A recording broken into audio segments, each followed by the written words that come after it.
you also do a pretty good job of organizing your own thoughts. And I wonder if you spend any time, writing things down. And I see that you have your manifestos on your Hmm. page. But like, do you do that regularly, or is that just something that you do? Good organization of material and topics.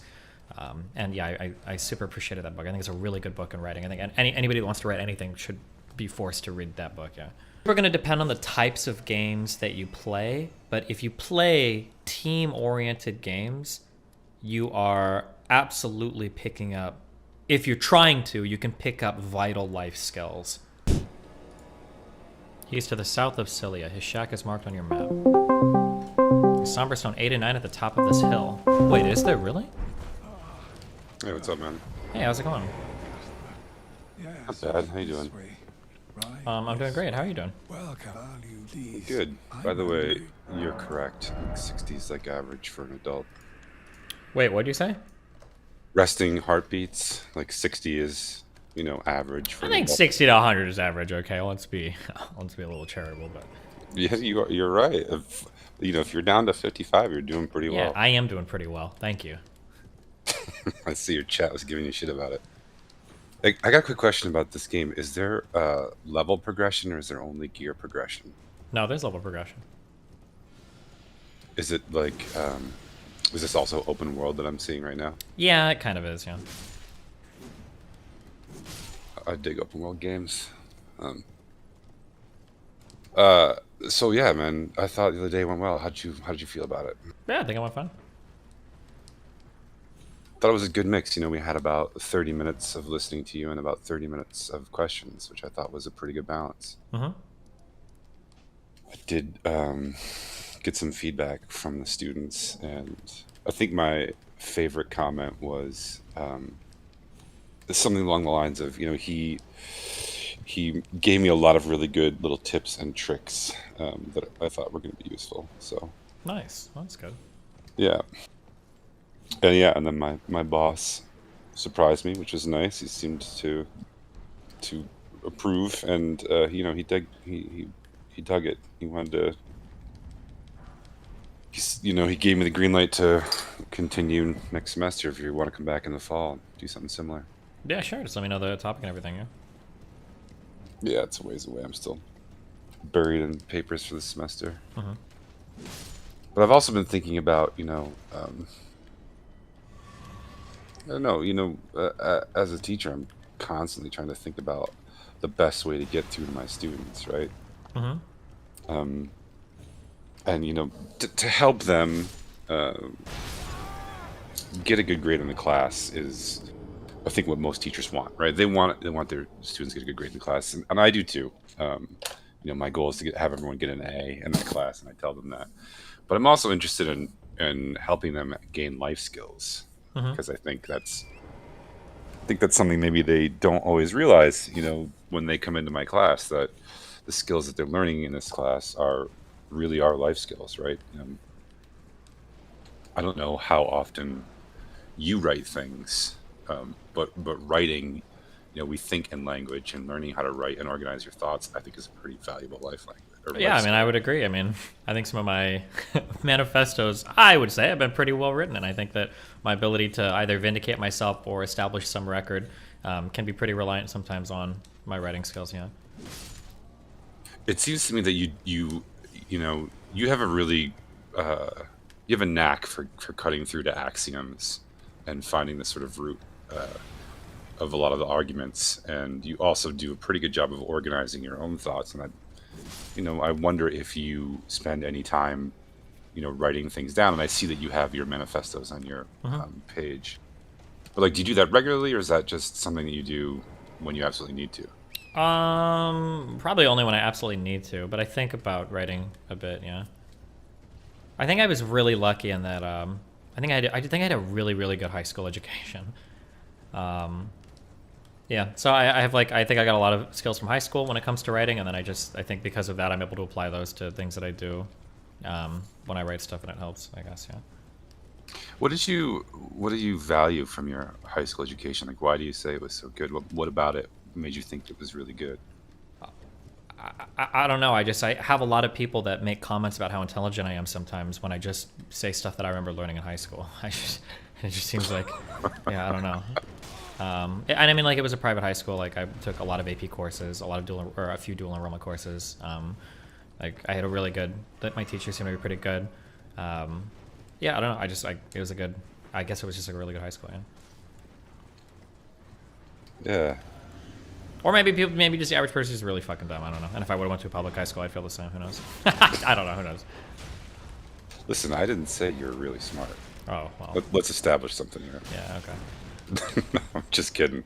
No, I hear you, and I think Something actually really important on that writing thing that was really big. I always recommend this.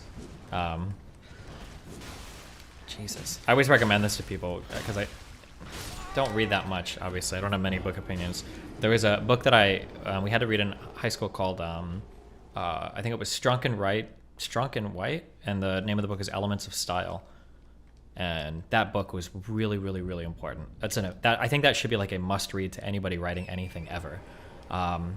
It's a classic. Yeah. Yeah, it's an amazing book on cutting through the bullshit that a lot of students get kind of like fostered towards in grade school. Like it moves you away from, or at least my recollection of the book is that it moves you away from trying to like pad your paper with bullshit stuff. Like it just stresses clear and concise writing and good organization of material and topics. And yeah, I super appreciated that book. I think it's a really good book in writing. I think anybody that wants to write anything should be forced to read that book. Yeah. You bring that series of comments to an English department faculty meeting, and you're going to be a popular man. Maybe, yeah. I mean, I don't know. I think it depends on the teacher. A couple of my teachers said a few things that I really liked. I had one teacher that they never had strict requirements on the length of essays, but they would give you a guideline on how long they thought it should be. I think at the end of the day, it achieved the same effect, but I think it made you approach it a little bit differently. Like sometimes you'll get an essay and a teacher will be like, this needs to be 3 pages long. And the teacher we had would never say that. She would say, here's your essay. This is your goal. You need to answer these things.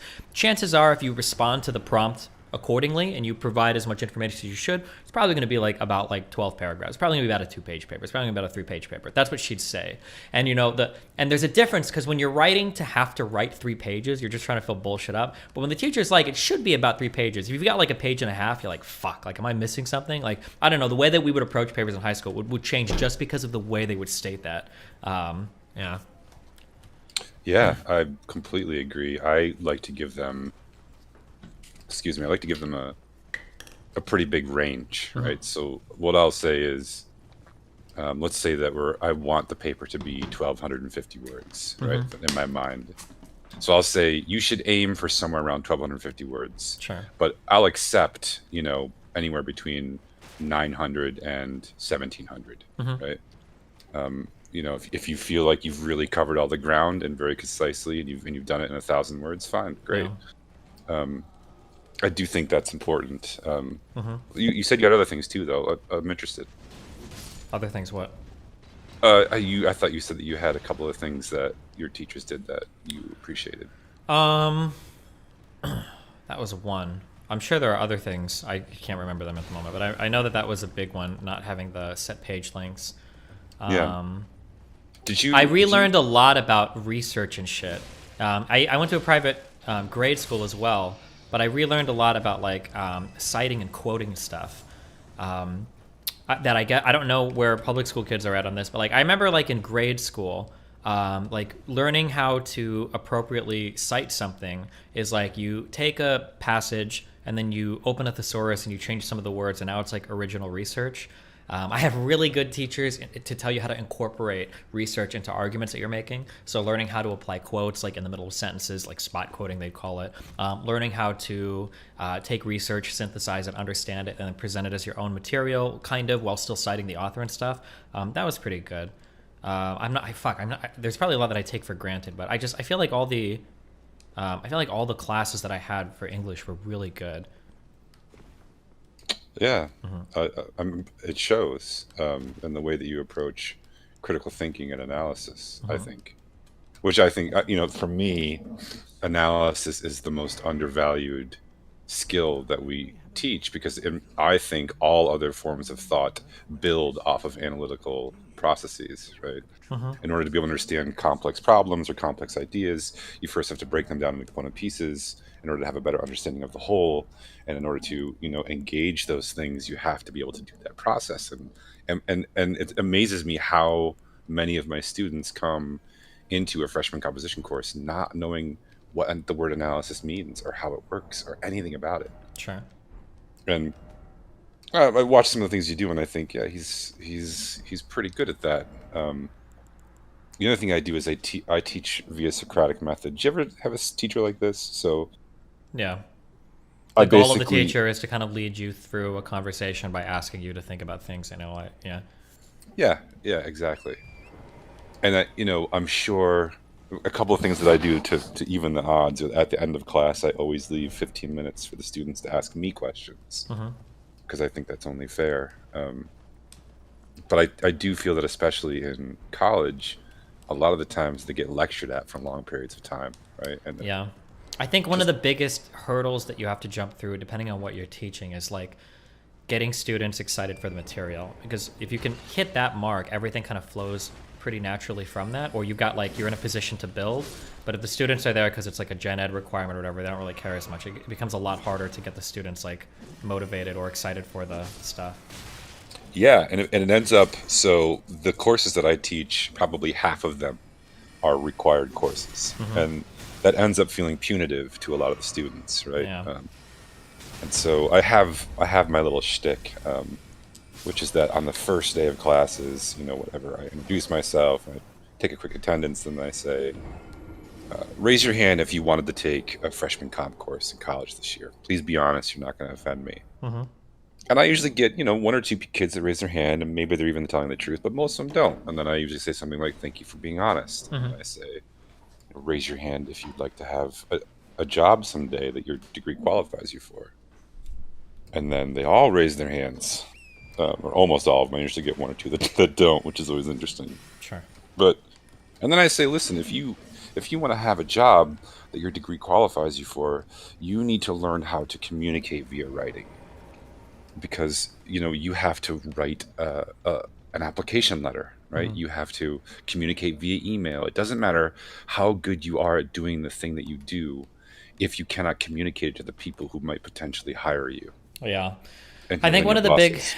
this is, and it just might be me because I'm a shitty student or whatever. But like, one of the big things that sucks is that, like, honest to God, I never give a fuck what a teacher tells me until I've had a life experience that I can see, oh fuck, now I see why this is important. But it's really hard to convey that otherwise, you know? Like, the importance of being able to communicate well is like something that people overlook so much until, they start having interactions with project managers, or God forbid with customers, or like people that they have to talk to internally, and they can't communicate ideas for shit.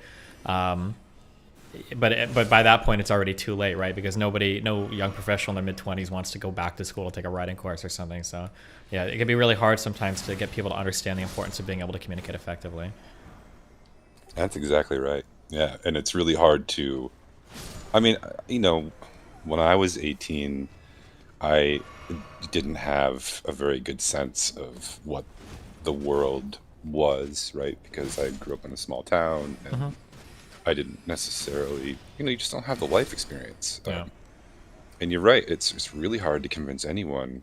I don't think it's just you or me. I think it's a lot of people. It's Hmm. like, until you see the real world applications of things, it's super hard to understand the value of the thing that you're learning. Yeah. And so, yeah, that's my whole thing, is trying to get them, like, I can't make you be invested in any of this. Hmm. But if I can convince you that it's worthwhile for you to invest your own energies into it, Hmm. then I'll have something to work with, Hmm. right? And yeah, what you said is exactly right. Communicating and organizing your thoughts and being able to relay those thought processes to other people that are important in your life is something that I think a lot of people struggle with on a regular basis. Yeah. And that's not even touching on emotions, right? That's just your thoughts. Hmm. I mean, obviously, you to some extent you do that for a living. so you have a lot of practice at it. But it's also clear that you picked up a lot of really good things when you were in school. Yeah. Um, I wanted to ask you another question, but I was watching this little panel you ran the other day, and what amazed me was how you were able to maintain your level of frustration despite dying in the game you were playing. Because if I was dying in the game I was playing, whoever I was talking to immediately would feel that emotional burn from me, and I was like, wow, that's quite a skill you have there. Uh, I really enjoy frustratingly autistic challenges. It's just fun for me. So I'm not truly getting like super frustrated. It's just like dying like 50 million times. I really like one of the reasons why I like playing RTS so much is I really like iterative learning processes. So like incrementally improving on something over iteration after iteration. That type of thing is fun for me, and that's kind of what I do in games like this. If there's like a certain boss, I'll fight it like and die 50, 100 times till I learn the moveset perfectly, and then can do it without getting hit, basically. Yeah. But it's not like a super ultra frustrating If I was doing something that was truly frustrating me, that would probably come out, you know? do you experience like the gamer's high when you finish that process? Yeah, it feels Like when you good. kill Yeah. that boss? Oh my god, dude. Yes, I do feel it. This is frustrating because this is stupid. But yeah, I do feel good when I finally figure like the patterns on everything. It feels good to me. Yeah. Um, Sorry, I'm sidetracked on this gaming thing now. Did you ever play like competitive MMOs or like, No, um, RTS. yeah? So when you first started gaming, did you start with like Super Mario Brothers and stuff? Yeah, I think my first game was that on Nintendo. There was a Mario Brothers Duck Hunt game, Oh yeah, the 2 for 1 or whatever.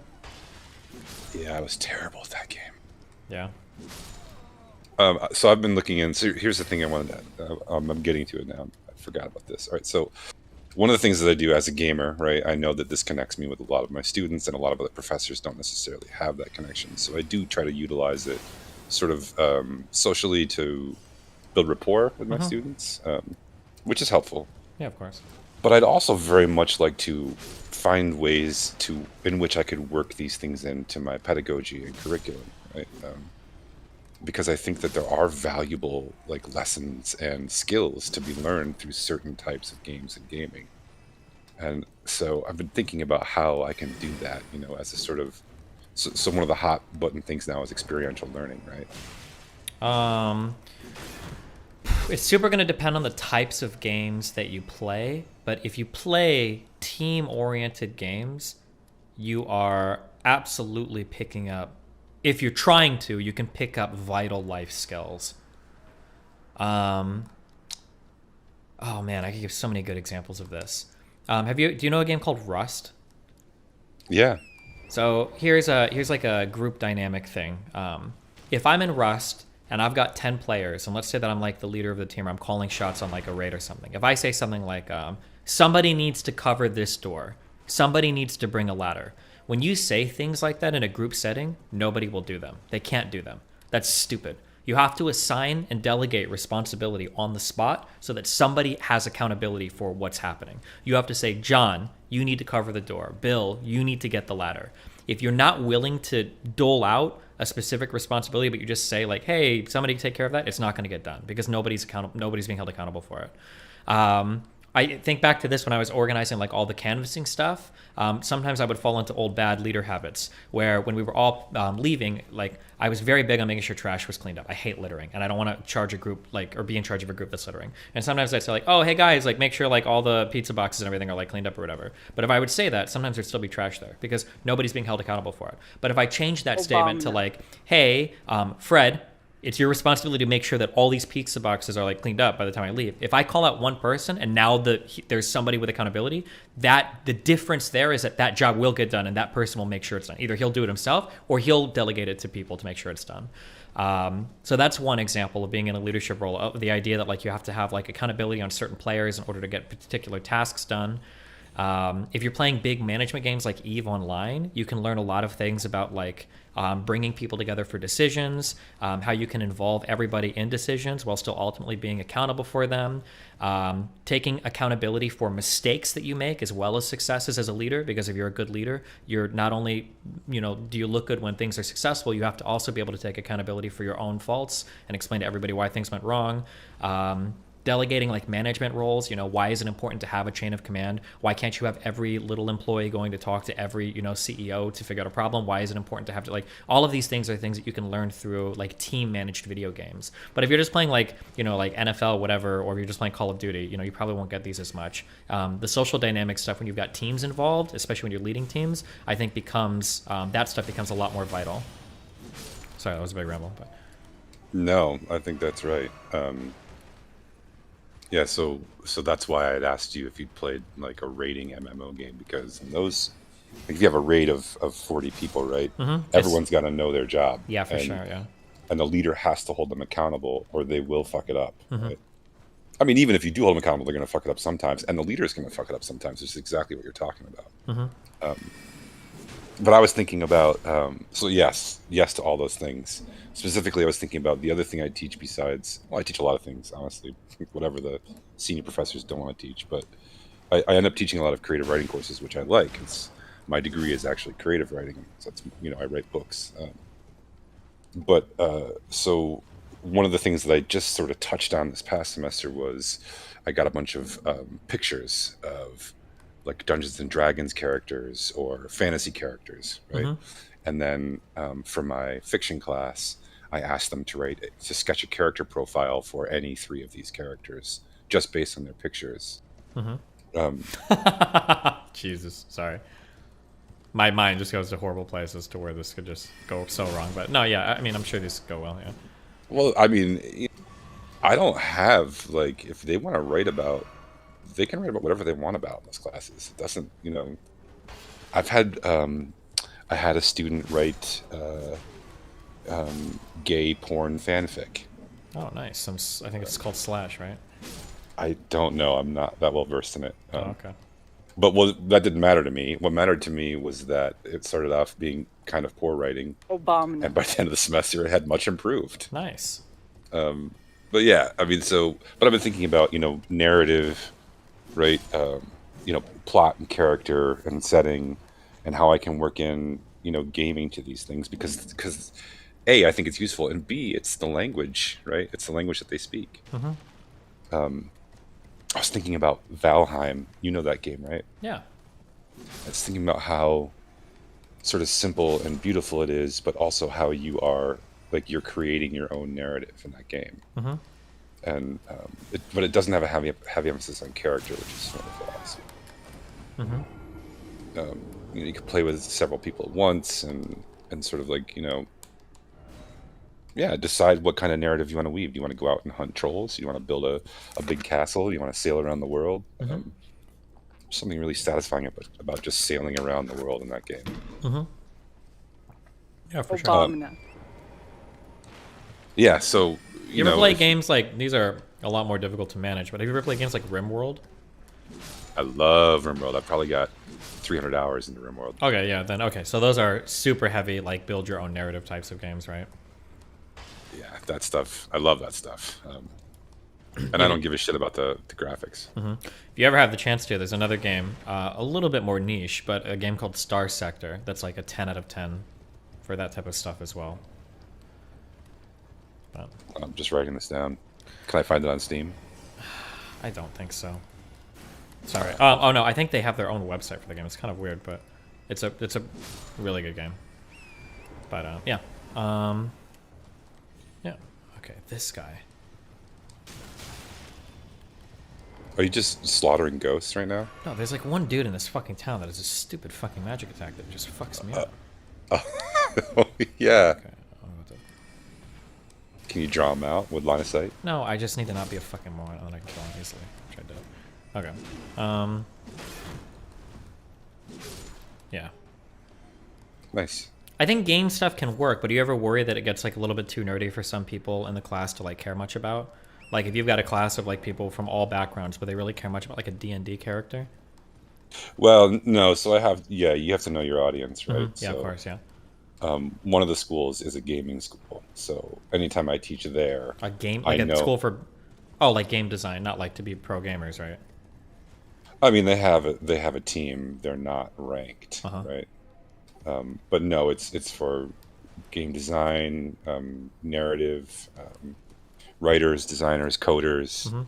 and there's actually, I think there's 5 different schools within the college, but that's one of them. It's one of the bigger ones. Gotcha, gotcha. And yeah, so you do have to know your audience. I couldn't do that in my freshman 101 class at the public school Mm-hmm. because you're exactly right. I'd lose some of the populace. But for those classes when I know the students will be into it, I'm always hunting for new ways to sort of incorporate it, Sure. and always trying to find new ways to make things interesting and effective to them. Which I don't. What do you think about the state of writing in contemporary gaming? Um,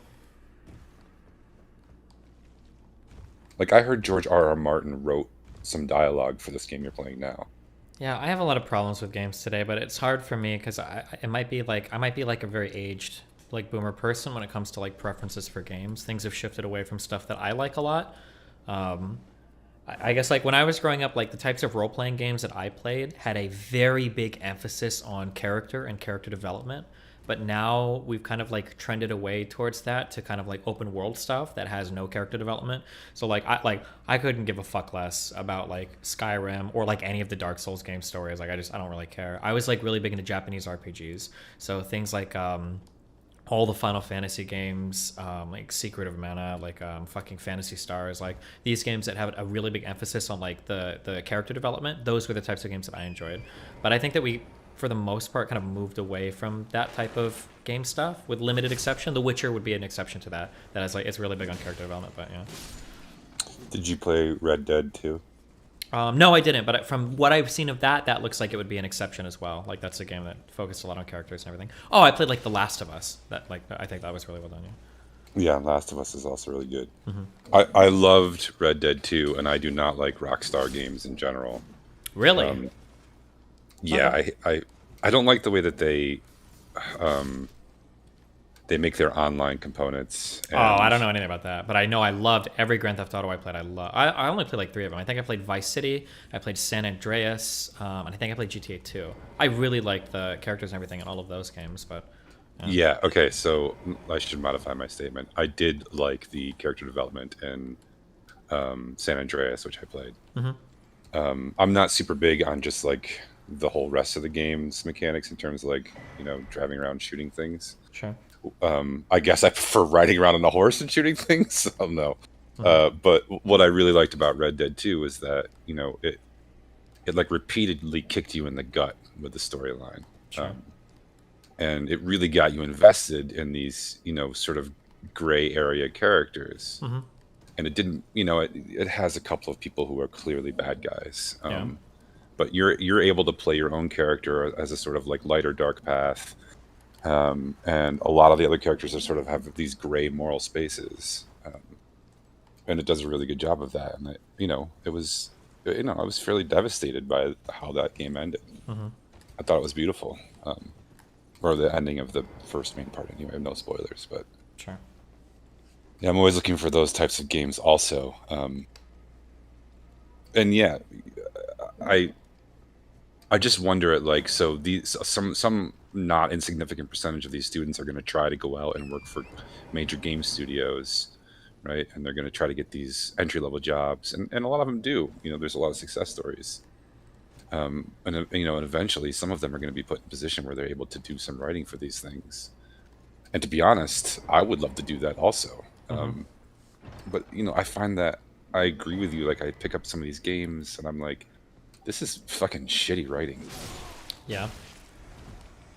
Just thin dialogue and two-dimensional characters, and I don't know. Yeah, Yeah. I mean, it just people play different games for different reasons these days. So the focus is just in different areas. Yeah. yeah. I was trying to think. There's another one called I think it's called This War of Mine, which was pretty devastating. And Last of Us, yeah. Yeah. So to sort of circle back a little bit, I definitely think the things that you've been able to do for my classes have been really beneficial. And also, I know like the way I had the camera set up, you couldn't see maybe what the classroom looked like, but Mm-hmm. there was about 70 students there, which Okay, gotcha. which which isn't a bad number, really, considering how little I advertised it, which was only to my own students. Mm-hmm.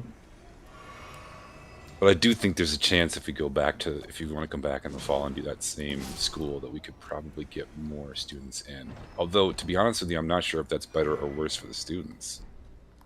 Why would it be worse? Well, I don't, the more people that are in it, the less likely they are to ask questions, Oh, which because is they're another thing. embarrassed for whatever. Yeah, so I was thinking about this too. What I should have done was, and I will probably do this in the fall, since I have like 3 different sections of the same class. Mm-hmm. What I'll say is the class that manages to ask the most the most amount of relevant questions to class, that deserve an answer, will get an extra credit point or something. Yeah. They're just shy, right? Mm-hmm. I mean, that one student who asked you several questions the other day is just the least shy student in those classes. I know they have other questions. They just wait and ask me, and I'm like, well, we Yeah. were just talking to him. Like,